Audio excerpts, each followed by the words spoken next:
What a wonderful weekend of New York sports. Get it? Wonderful. Yeah, I made that joke because guess what? It was an incredible weekend of New York sports, but it started with Juan Soto in the Bronx because that guy has changed everything for the New York Yankees. We've talked about in the past what his presence alone means, but in a game where the Yankees, they didn't have a punt lineup, it was a Sunday. Rizzo sat for the first time this year. That was because it was against the lefty, a tough lefty, and Tariq Skubal too. But the Yankees, the one lefty they had in the lineup, Juan Soto. Actually, I think Verdugo was in the lineup too. I do remember that because he dove into first. Dumb move.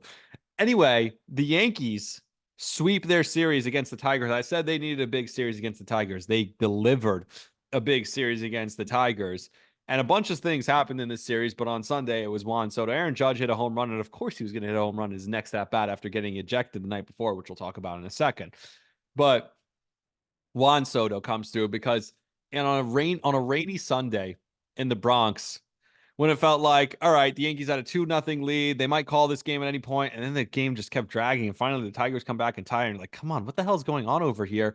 And by the way, I watch a ton of Nestor Cortez. If I had 50 at bats against Nestor Cortez, I'd probably bat like 300. I'm not even kidding. His stuff is junk. I don't know how he gets major league hitters out, and it's actually truly a testament to him. But he's got like this loopy backdoor slider that hangs in the middle of the zone. And then a fastball, it's at like 90, 88 sometimes, 87. Like it's truly it's the eighth wonder of the world that Nestor Cortez gets batters out in the major leagues. Not the point. The Yankees that looked like they were going to lose the game, and Juan Soto said, "No, not on my watch." It was a rain delay. He comes in, big 3-run double, gets the job done. You can't pitch to him when there's runners on base, which is why earlier in the game there were two runners on and there was one out, and there was a 2-0 pitch to Volpe, or sorry, two outs, two runners on, two outs.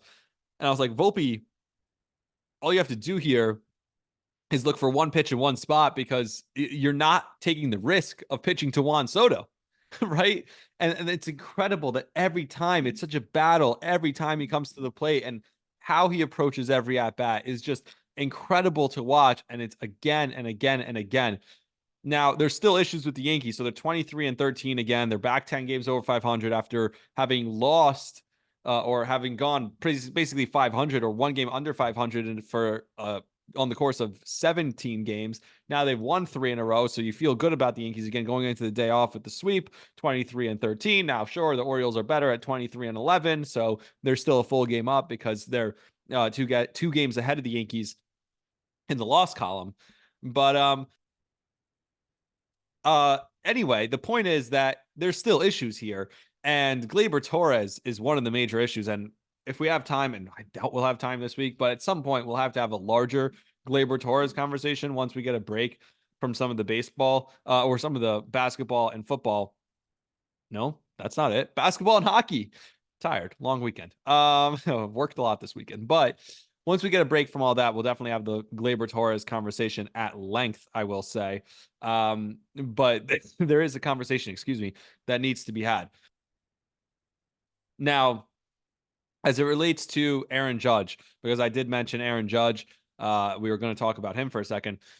Aaron Judge gets thrown out. He's now the first Yankee captain to get thrown out since Mattingly did it in, you guessed it, 1994. And of course, the all the comparisons come flying in, everyone talking about it all the time. Oh, it's just like 1994 all over again. And look, I'm not going to stop them anymore. If you want to find every comparison to 1994, I'll take them. We'll get to one a little bit later in the show. So yeah, by the way, this is the Rami Levy podcast. If you see I'm wearing this hat, it says Huga House. It's a cool hat, right? Well, you could be a proud owner of the house of this hat. Go to Huga House. They have sweatshirts, they have swag, they have t-shirts, they have a whole new clothing line with workout clothing, stuff like that, sporty clothing. HugaHouse.com. Use my code RAMI. Link is in the description below, and you'll get 15% off your order. Get some cool swag like this cap. Check it out. So I mentioned Aaron Judge ejection. It's just stupid.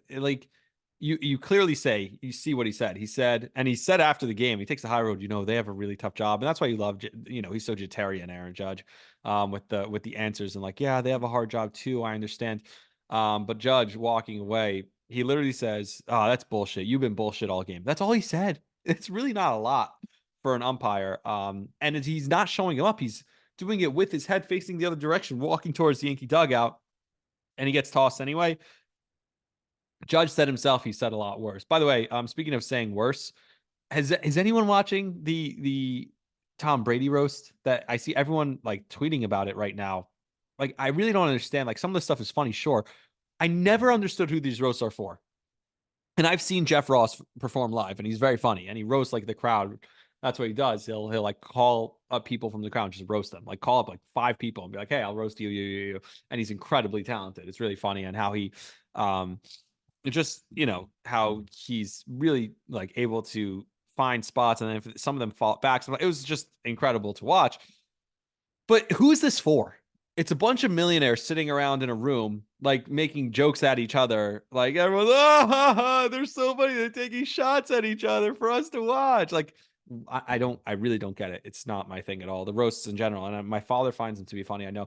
And sometimes the jokes themselves are funny, but like the whole concept of it, for some reason, it irks me. Where like they need to feel normal so that they could, so they televise themselves, like making jokes, and who's in the crowd, like also all rich and famous people. Like, it's weird. The whole concept of it is weird. Anyway, the New York Mets also played this weekend, and that's unfortunate for them because they get swept in Tampa. I remember on Friday when I did this, I think they were up 3-1 on Tampa. Well, they had some unfortunate events in Tampa. First of all, Ottavino on Saturday night, after Lindor makes an incredible play to keep him in the game. And then obviously he just blows it. Ottavino walks a run in, and then it's over from there. The Mets lose on Saturday night. The lone bright spot, or one of the lone bright spots, was Lindor, because not only was he incredible in the field, he was incredible at the plate. Also incredible at the plate again on Sunday. He's been fire. He's been red hot, and Lindor has been incredible on both sides of the field. So he's finally getting it going, which, by the way, Lindor historically has been a slow starter. We're into May now, and this is when he gets going. So, like, if you're a Met fan that was worried about Fransisco Lindor or upset about Fransisco Lindor's start, you shouldn't be surprised. This is when he starts to get going. But I will say this, the other bright spot from the Mets was obviously Christian Scott made his debut. And I don't need the tweet afterwards where it's going to be a long up and down season from Steve Cohen, and we'll have times where we struggle at times, we have times where we're successful at times, and this is just one of those times. I don't need that. It just sounds weird. It sounds over involved. He's like, but the good news is we got to see the youth movement really come up and start to contribute with Christian Scott. We have more on the, I don't know. Those tweets drive me insane. They're like kind of like the Magic Johnson tweets, but like, he's the owner of the team. Like, it's a little bit weird. And if I'm a Met fan, I would be kind of pissed off by those tweets from Steve Cohen.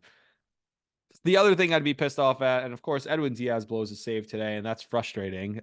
It doesn't happen often. So when it happens, it is frustrating. But of course, you understand it's going to happen once in a while. Just upsetting. Pete Alonso is slumping now, and the other guy is Jeff McNeil. Like, as a Met fan, I am done with Jeff McNeil. I've seen enough of him. I've seen enough of his antics. He never comes up in a big spot. He'll still get his hits. He'll still like put up his numbers. It never feels like it comes when we need it most. And I am totally done with him. I'm fine with trade him, do whatever you want. And similar to the conversation that I want to have with Gleyber Torres at one point, I am done with Jeff McNeil. His antics, on, off, the way he carries himself, everything about it. Jeff McNeil needs to not be a Met anymore. And it sucks because he was a guy who at one point was the pride and joy of the Mets, and everyone appreciated it, and obviously the batting title and all that. It feels like since that season, and maybe that bet, and maybe something went wrong with him and Lindor, I don't know what's going on behind the scenes. I'm done with Jeff McNeil. And I don't care if he's best friends with Pete Alonso. He can't be a New York Met anymore, because it's never going to be good with New York Mets anymore. By the way, I was watching Sunday Night Baseball, and they had like this sign up for the MLB Youth Initiative. And it got me thinking, because I've thought about this in the past, but like, I remember seeing those commercials and being like, ah, damn it, I'm too young. I'm 11 years old. I can't be part of that, like the MLB youth leagues yet. I'm too young. You need to be like 13. And then one day I woke up and I was watching, and I'm like, damn it, I'm 17 years old. I can't be a part of that anymore. Like, when did that happen? Like, where were those commercials the entire time I was age like 13 to 17 and I never saw them? I was just 11 one day, and the next day I was 18, and I never saw the commercial when it actually applied to me. And I always was kind of like, I wish I was old enough to be in that. Or, man, what happened? Why didn't I do that when I was younger? Like, never did I ever once see those. I don't know if you even know if you know, but they have like these youth baseball leagues that are run by MLB across the country. They're probably not even good leagues. They're probably much better leagues all over the place. But it's just I was just laughing at it when I saw it the other day. I was like, I feel like I was never part of that boat. Now, the other thing I mentioned regarding 1994. So I mentioned Aaron Judge, first Yankee captain thrown out. Jeter, his entire career, was never thrown out of a game, but Aaron Judge gets thrown out for the first time. His first Yankee captain since Mattingly was thrown out 7 times. The last time was 1994. Well, the Rangers.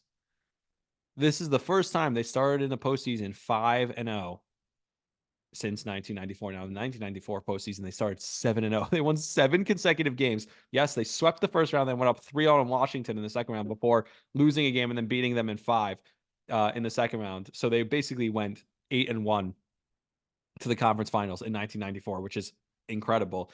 But the last time they were 5-0 in the playoffs to start the playoffs was 1994. And how much can you complain about, right?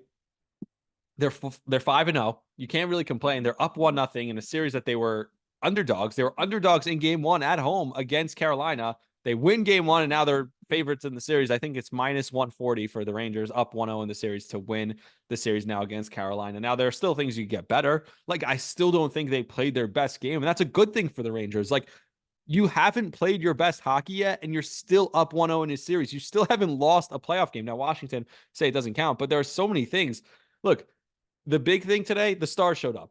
Mika, Brad, Trocheck, all scoring goals. Mika obviously had 2 of them. Should have had a third multiple times if you just shoot the puck. And it's more things with Artemi Panarin, like shoot the damn puck. And Panarin, they asked him why he shot the puck instead of passing to Trocheck on the goal he did score. He's like, I've been reading too much TikTok comments. Good, shoot the puck, dude. Like, this is the playoffs. There's very limited time and space, and you're still trying to make the fancy passes. Sometimes it's frustrating. And Mika, clearly, we saw one time they tried to do that, and then obviously at the end of the game, he almost has the empty netter. He shoots it from his knees, and it gets saved at the last second. That would have been the empty netter that would have sealed the game.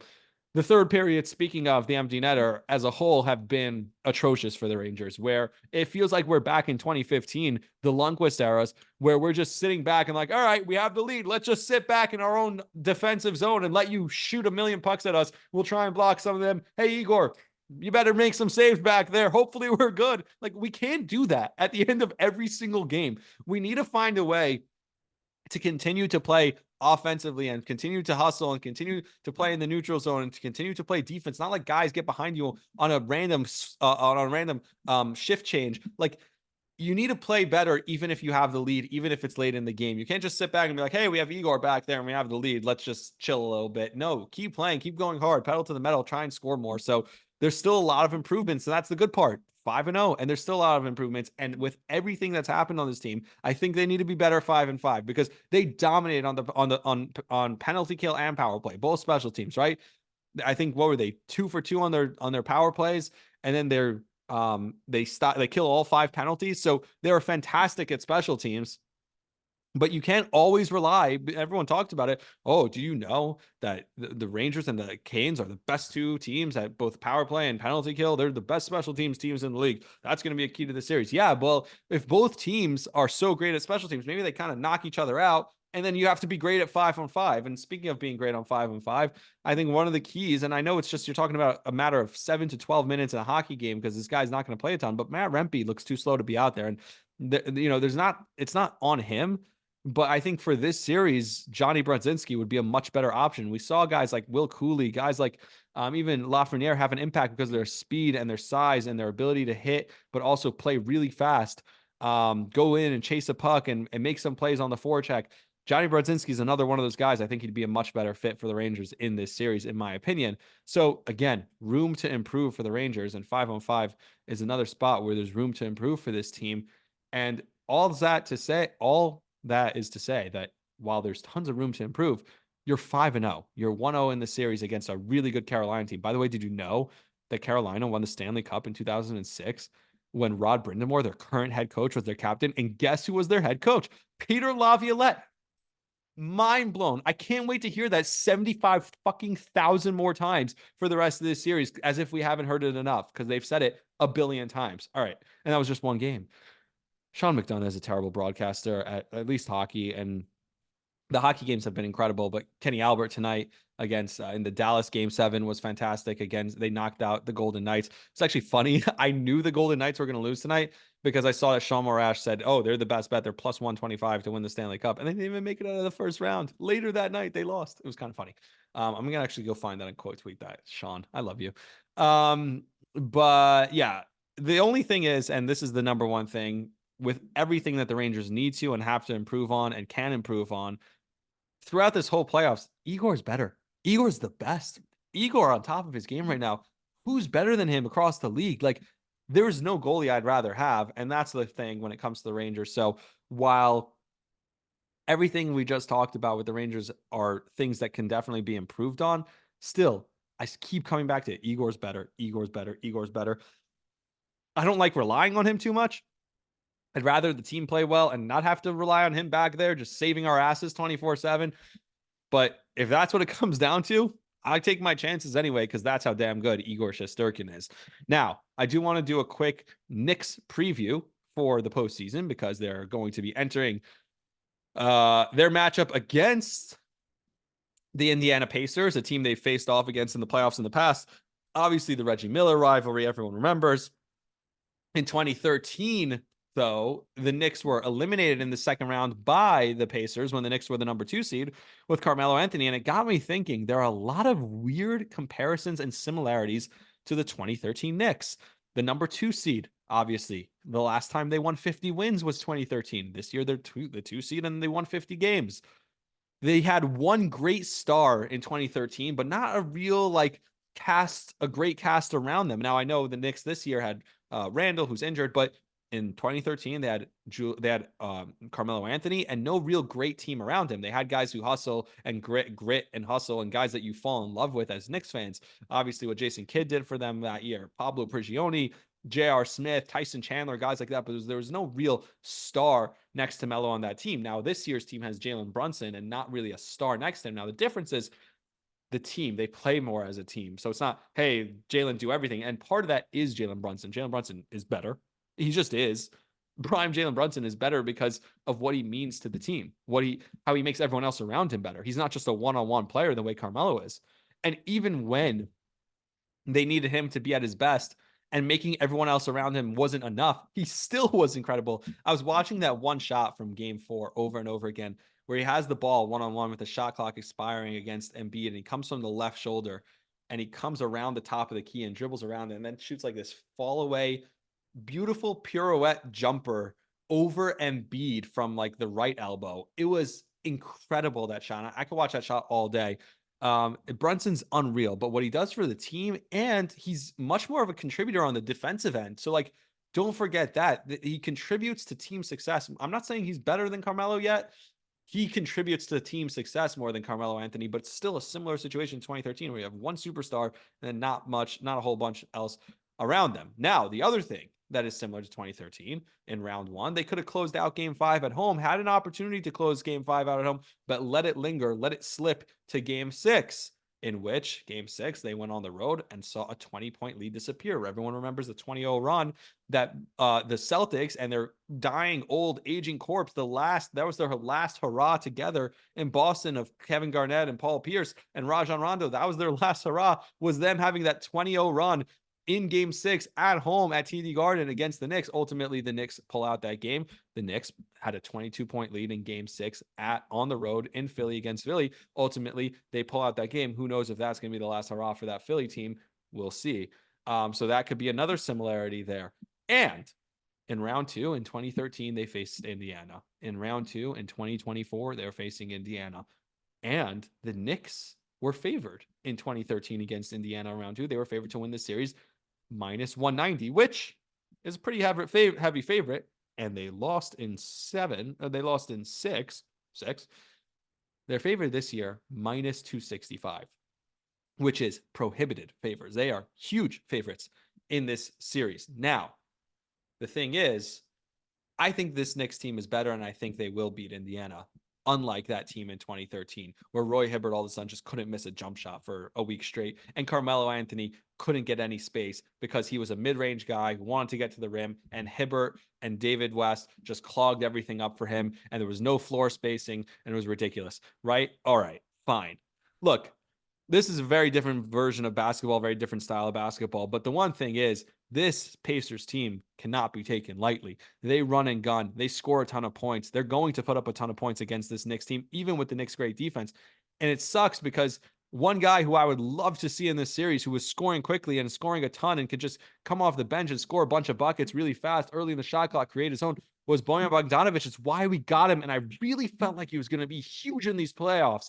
And like, we didn't need him to beat the Sixers, but man, does it suck that he's not there. Like, especially even if, again, I'm not trying to get ahead of myself, but if they do beat Indiana, they do go to conference finals against Boston, like just having another great veteran scorer who can do it in the clutch and do it in the playoffs would have been awesome. And it sucks that he's hurt. He's going to be sorely missed.